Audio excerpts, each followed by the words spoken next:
Carrot వేసుకుని కొంచెం ఉప్పు వేసుకొని కొద్దిగా పసుపు ఇద్దాము.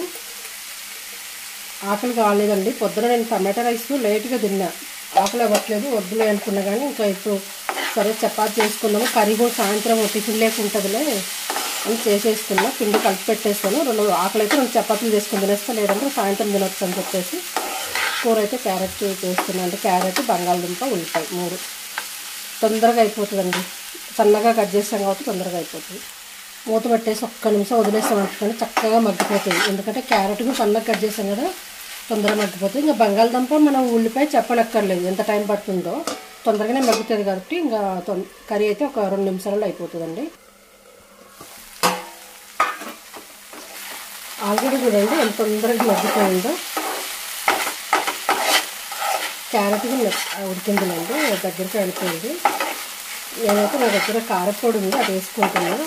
మామూలుగా మసాలా కారపొడి కూడా ఉందండి, ఏదైనా వేసుకోవచ్చు. లేదు నార్మల్ కారం అయితే మనం వెల్లుల్లిపాయ దంచుకొని కారపొడి వేసుకుంటే ఇది మసాలా కారపొడి అండి, మనం ఇంట్లోనే తయారు చేసుకుంటేదే. దీంట్లో వెల్లుల్లిపాయ అన్నీ వేసుకుంటాం కదా, అది వేస్తున్నాం. కూర అంతా ఉడికింది కాబట్టి కొంచెం కారం వేసుకుంటే సరిపోతుంది. అది అయిపోయింది. కారం వేసాక కొద్దిసేపు, ఇది ఎక్కువ పచ్చి వాసన కూడా రాదండి. మనం వెల్లిపాయ వేసి జీలకర్ర ధనియాలు వేసి చేసుకునే మసాలా కారపొడి కదా, ఇంట్లో తయారు చేసుకుంది కాబట్టి పచ్చి కారం వాసన రాదు. కొద్దిగా ఉంచుకొని పని చేసుకోవచ్చు. కొంచెం ధనియాల పొడి కూడా వేసుకుందాము. అన్నంలోకైనా బాగుంటుందండి. వేడివేడి అన్నంలో కొంచెం పచ్చడి కానీ ఏదైనా పెట్టుకొని సైడ్కి పెట్టుకుంటే, రసం కానీ పప్పు వాళ్ళ కాకుండా పచ్చడి ఏదైనా చేసుకున్నా కానీ బాగుంటుంది.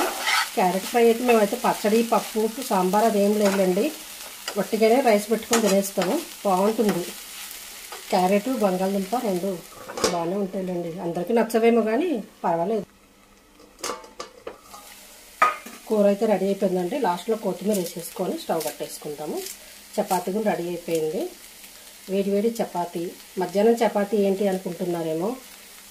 రైస్ ఇంక పొద్దున క్యారెట్ రైస్ తిన్నాం కదా, ఆకలి అవ్వట్లేదండి. సరే పిండి కలిపి పెట్టేసాను, ఉంది కదా, క్యారెట్ ఫ్రై చేశాను కదా, ఎలానో చపాతీ చేసుకుందామని చెప్పి చేసుకున్న చపాతీ. నాకు ఆ బంగాళదుంప అంటే చాలా ఇష్టం. క్యారెట్ అంటే పెద్ద ఇష్టంగా తినడం కానీ బంగాళదుంప చాలా ఇష్టము. ఈ 2 కాంబినేషన్తో చేశాను కదా, చపాతీ చేసుకుందాం అని చెప్పేసి చపాతీ చేసుకున్నాం. కర్రీ అయితే రెడీ అయిపోయింది. కూర అయిపోయింది కదా, బౌల్లోకి తీసేసుకుందామండి. భలే మంచి స్మెల్ వస్తుంది. అది కారపొడి, మెంతులు, జీలకర్ర అన్నీ వేస్తాం కదా, మంచి వాసన వస్తుంది కారం. మనం అన్నీ కట్ చేసి పెట్టేసుకున్న లోపల కరెక్ట్గా 3 నిమిషాలలో కర్రీ అయిపోయిందండి.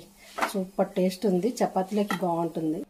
రండి, వేడి వేడి చపాతీలు, క్యారెట్ కర్రీ రెడీ అయిపోయిందబ్బా. తినేద్దాం రండి. మీ అయిపోయినాయి భోజనాలు. నాదైతే రోజు మామూలుగా 2:30 అవుతుందిలే, కానీ ఈరోజు కూడా లేట్ అయిపోయిందండి. ఏమో చపాతీ తినాలి.